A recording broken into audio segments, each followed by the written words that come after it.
দুদিনে 4 বার ভূমিকম্প, আর এখন কি সত্যিই আসছে ঘূর্ণিঝড়? বাংলাদেশ, ভারত এবং বঙ্গোপসাগরের মানুষ আতঙ্কে। চলুন দেখে নেই আসলে কি ঘটছে, কাদের বেশি প্রভাব পড়তে পারে এবং কি সাবধানতা নেওয়া উচিত। কেবল দুদিনের মধ্যেই 4টি ভূমিকম্পের ঝড় দেখা গেছে। দেশের মানুষ এখনও আতঙ্ক। এখন আরও এক নতুন হুমকি দেখা দিয়েছে। বঙ্গোপসাগরে একটি নিম্নচাপ, যা তীব্রতর হয়ে ঘূর্ণিঝড়ে পরিণত হওয়ার আশঙ্কা তৈরি হয়েছে। কানাডার সাসকাচুয়ান বিশ্ববিদ্যালয়ের আবহাওয়া ও জলবায়ু গবেষক মোস্তফা কামাল পলাশ জানিয়েছে, 23 নভেম্বর পর্যন্ত পর্যবেক্ষণে দেখা যাচ্ছে দক্ষিণ পূর্ব বঙ্গোপসাগরে একটি দুর্বল নিম্নচাপ তৈরি হয়েছে। এটি ধীরে ধীরে শক্তিশালী হয়ে 26-27 নভেম্বর ঘূর্ণিঝড়ে পরিণত হতে পারে। কিন্তু কোথায় আঘাত করবে, কতটা শক্তিশালী হবে, এটি এখনও নিশ্চিত নয়।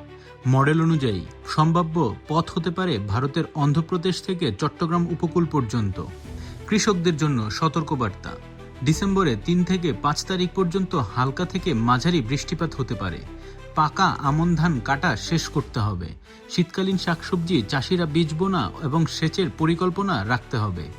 সমুদ্রগামী জেলেদের জন্য 1 ডিসেম্বরের পর উত্তর বঙ্গোপসাগরের সমুদ্র উত্তাল হতে পারে।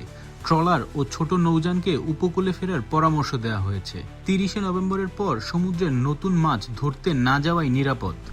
ট্যুরিস্ট স্পট সেন্ট মার্টিন ও টেকনাফ 1 ডিসেম্বর থেকে 5 ডিসেম্বর পর্যন্ত সমুদ্র উত্তাল থাকতে পারে। ভ্রমণ ও জলক্রিয়ার জন্য সতর্কতা প্রয়োজন।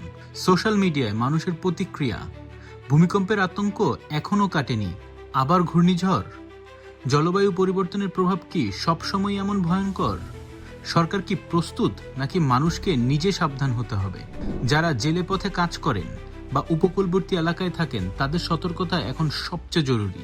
মোস্তফা কামাল পলাশের মতে, ঘূর্ণিঝড়টি সব আবহাওয়া মডেলেই সৃষ্টির আশঙ্কা দেখাচ্ছে। সঠিক শক্তি ও অবস্থান জানা যাবে 26 নভেম্বরের মধ্যে।